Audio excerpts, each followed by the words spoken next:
I wanted to walk through multiple offers with you. So today we are in Sherman Oaks in the valley. It's very rare that I get to the valley, so it's the other side of the hill. So oftentimes we're looking at views from Beverly Hills, and today we are looking at the opposite. These are the hills on the other side. So from Sherman Oaks, Studio City, and we are right now next to Ventura Boulevard. You can barely see it off in the distance. And we just looked at this building, which was a 60s, 70s build that is now condos here at Fulton Towers. And so the same client that I went out with on Tuesday, and we looked at that nice little one-bedroom condo in Brentwood. We just looked at a one-bedroom condo in Studio City. To talk about the differences of the price points from the Valley compared to West LA, that was a 600 square foot condo that was one bedroom and refurbished for about $550,000. This is an 1,100 square foot condo in this building that's only $447, so a $100,000 drop in price point, but probably an extra 400 square feet in size.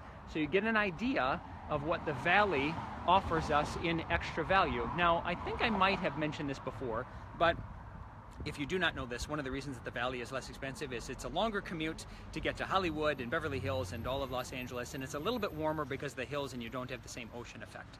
So that brings us to where we are today. So John, the client that I just walked out with and looked at properties that we've been looking at now for a few weeks, has decided he might want to make an offer on this place behind me here on Fulton. Now it already has 2 offers. So we are going to be in what is called a multiple offer situation if he decides to write on it. So he's going to call his lender right now and find out how much his payment would be, what his pre-approval is, and to get a pre-approval letter to be able to submit with an offer. But I made the point of also calling the real estate agent, that is his sign, the little one right there behind me, calling him and asking him some of the details about what he is going to be looking for in an offer and how we could win. So there's little tricks of the trade that you can use to make your offer more competitive than the others. So a couple of things that we can do, or that we will be competing with, is we are a financed offer.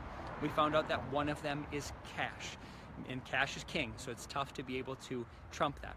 So we will have to find ways to be able to beat that. We could use a largest earnest money amount. We could make an offer that is higher than their cash amount if we knew that, but we don't. We can use things like the escalation clause, where we can escalate our offer higher and higher to be able to beat those other properties. And we can do this with any property. Now, it's been really interesting in this market for properties that are 400,000 or 500,000 all the way to properties that are 10 or 20 million. All of these tricks and tools you are able to use when you're making offers. We asked about a couple of different contingencies, both inspection and financing, and if we're able to remove them or use them. And so basically we used the past 20-30 minutes to formulate the strategy of an offer, and if that would be something that John wants to do. So as he drives away at the moment, waving goodbye, he's going to connect with his lender and talk a little bit further about his pre-approval, as I had mentioned. Now, I would love to hear if anyone has been in a multiple offer situation.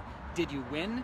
Did you lose? And why? That would be super interesting to be able to share with the rest of the people that are watching this video, so they could potentially use that when they decide to be in a offer situation of either as a buyer or a seller. It's great as a home seller to be able to figure out what is going to be best if I'm competing. Now, a great example as a seller, something that you may want to hear, is if you're receiving multiple offers, one of the things that the other agent had mentioned he may do is ask for a biggest and best. Now, what that means is if he gets 3 offers, that he goes back to his seller, and then they come back to all the parties and say, thank you for submitting your offer, but we would like to receive your best foot forward now that you know that there is a competitive situation.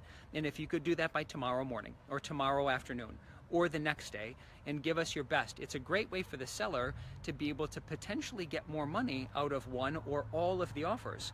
Now, there is a bit of a gamble there. They may also lose some of the offers that realize that they don't want to compete, or they've looked at other properties. So there are a variety of different things that could be tackled here. And I would love, like I had said, to be able to find out if you have gone through this experience if you are going through it now, or if at some point you may look to buy a home or a property in the future, you may run into this at some point, and I would love to get not only your perspective but also your questions. So please feel free to share below. I would love to connect. I did this earlier in the week as well, but I'm going to include a link to a great free guide and resource that walks through a lot of these tips and tricks and tools that I use when my clients are running into multiple offers. So please feel free to click on that link. Share this with anyone that you think that may have any interest, and give me your comments. I'd love to hear what you think. So as always, it's great to connect here from the Valley, Studio City, Sherman Oaks at Fulton Towers. This is Erik Brown signing off. We'll talk to you soon.